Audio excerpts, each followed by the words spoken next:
Welcome to Sand Shark Snapshot, bringing you the latest news on the USCB Sand Sharks. Hello everyone and welcome to another edition of Sand Shark Snapshot. I'm Justin Jarrett, your host, joined by my trusty assistant Brackin Lambert, and we're coming to you from Finland Field today, and it's a happy place because the Sand Shark soccer team has won 2 in a row right here at home and getting ready for a big road trip with a couple of wins under their belt. Brackin, we saw some great play against Brewton-Parker and Erskine College, and we got to see a couple of W's. What do you take away from these past 2 games? Justin, the thing I take so much out of these 2 games is shows the tough schedule that the Sand Sharks played early on in the season is starting to pay off now against some weaker teams that the Sand Sharks really took advantage of, and they showed their poise and their strength, and also the last couple of games showing their depth on the bench. A lot of bench players came off early in the games and dominated these teams who, frankly, you know, we're not as good as the teams we played before, but they're also still worthy opponents, and especially Erskine College, who is a Division II school, first win for the Sand Sharks against a Division II opponent.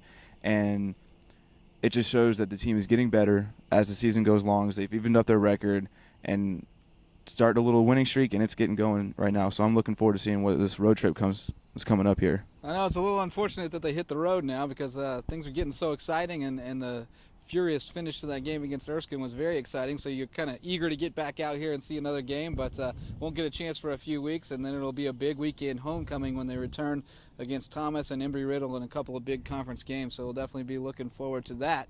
We of course have a lot more than soccer going on. We'll be talking a little bit later about some men's and women's golf getting underway.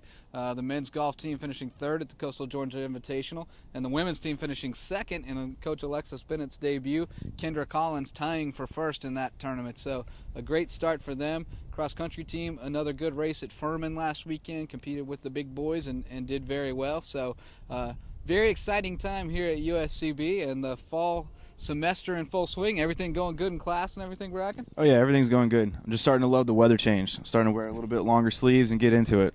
Absolutely. The weather is turning, and that means things are starting to turn up around here. Definitely. The soccer game's getting great, so keep an eye while they're on the road this weekend, but then be sure to get out here on October 4th, see a soccer game and see a concert. Eric Hutchinson coming to USCB for the big homecoming concert, the first annual or inaugural, if you will. So we're looking forward to that, and a lot of exciting things happening, and we'll talk about more of them a little bit later on Sand Shark Snapshot.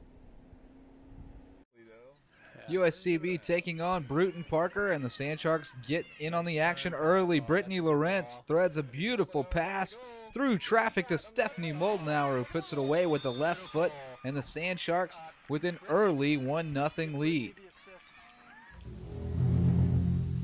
Sand Sharks back on the attack again, and Lawrence right in the middle of it again. Jess Tooley lays it off to the freshman from Canada, and she puts it away with her left foot just inside the right post. Sand Sharks up 2-0 in the second half, and that would be enough support for goalie Chelsea Mummert, who played her best game of the season thus far.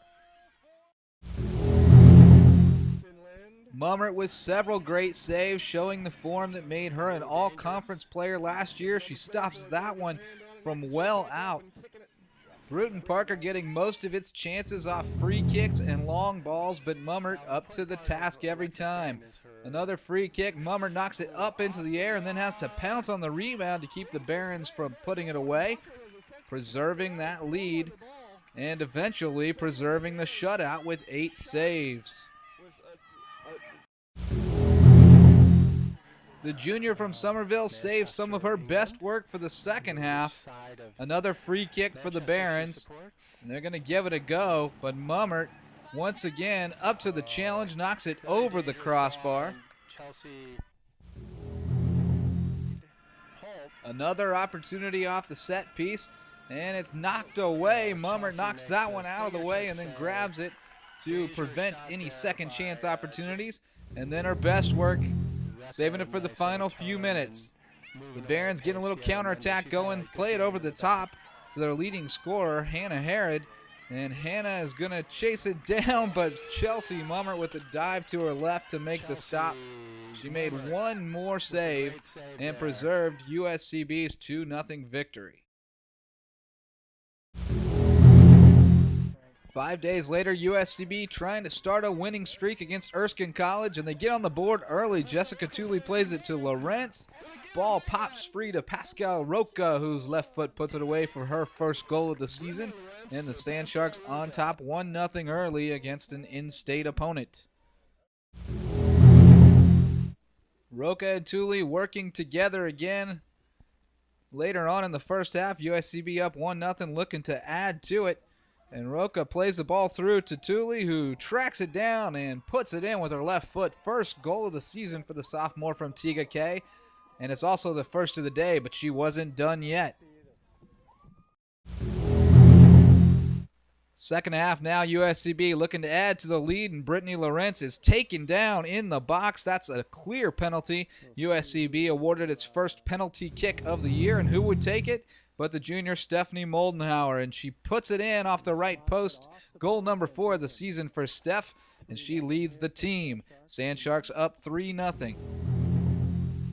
Erskine would cut into the deficit, cut it down to 3-1, but USCB answering less than a minute later. Caroline Bowman's throw in off the head of Moldenhauer and knocked into the net by Jessica Tooley, her second of the game. She also had an assist.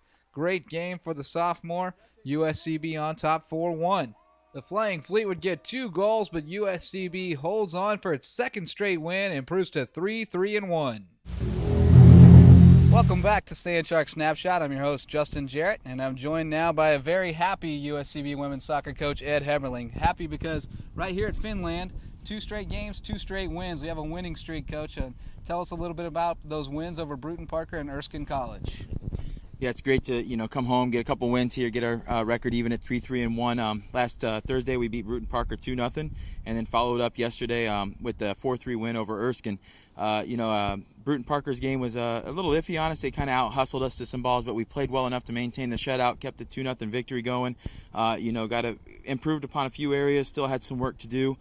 So then the next week of practice, we really focused on those items and brought it to Erskine, beat them 4-3 yesterday. We moved the ball well through all the phases. We were able to 1- and 2-touch pass really well.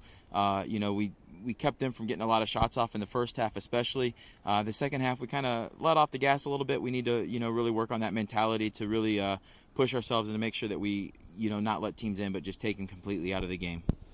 I think the one thing that, other than getting the wins, the most encouraging thing maybe about these past 2 games is that you got to see some depth off the bench.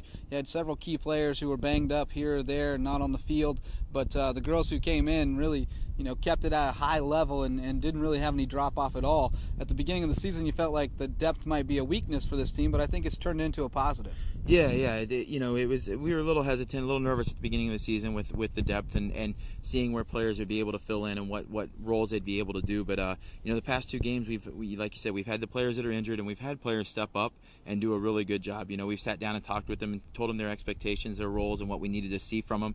And the girls went in there and fulfilled those roles. Did a phenomenal job.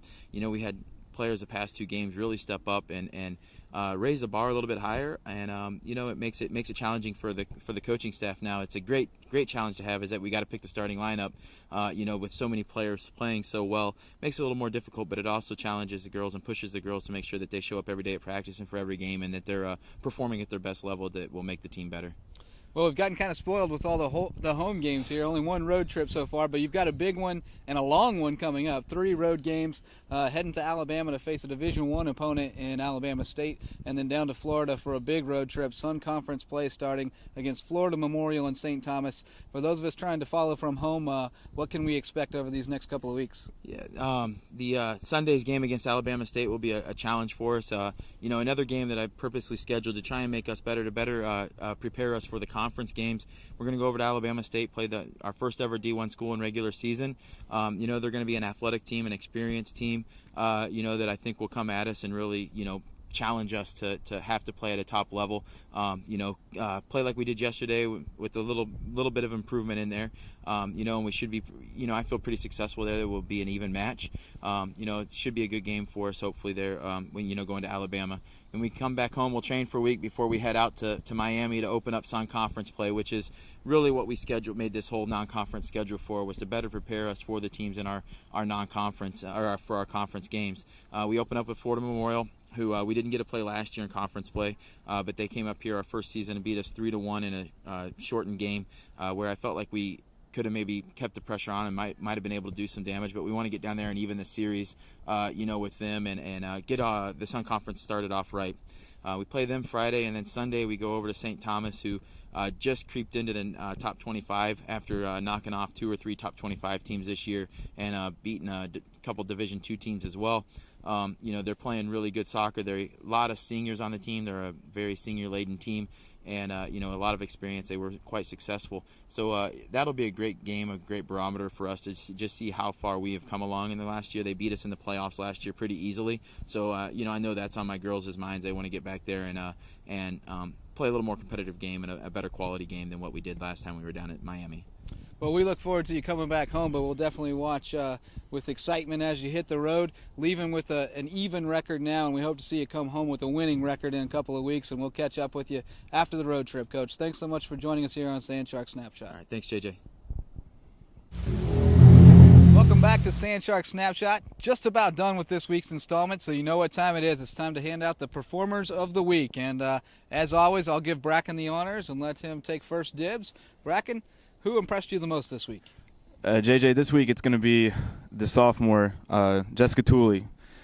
Jess had a huge weekend, or a huge week, I guess, so to say. We're not playing on the weekends.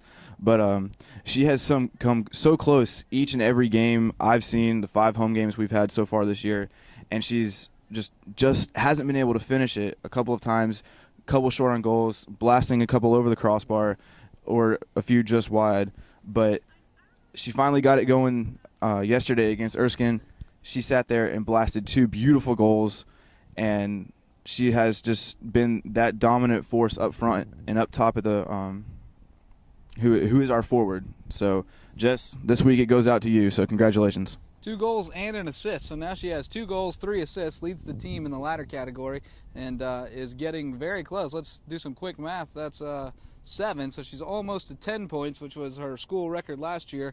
No more a school record. It has been surpassed now, but Jess Tooley with a great game. We knew it was coming. Finally bubbled over. It was good to see it. And I'll give out my Performer of the Week award to Kendra Collins. We mentioned her earlier. Tied for first at the Coastal Georgia Invitational in her first event of the year, the Sand Sharks' first event of the year. Senior from Bluffton High School with a couple of great rounds down in Jekyll Island, and got Coach Alexis Bennett's career off to a great start. And just a 1 shot ahead, actually, of teammate Tori DeGroot, who was in 3rd place. So great start for USCB women's golf. We're looking forward to great things from them this fall and then on into the spring. Well, that's going to do it for this week's edition of Sand Shark Snapshot. As always, we thank you for joining us, and we look forward to seeing you again next week. And until then, keep your fins up. This has been Sand Shark Snapshot, a production of the University of South Carolina Beaufort Athletics Department.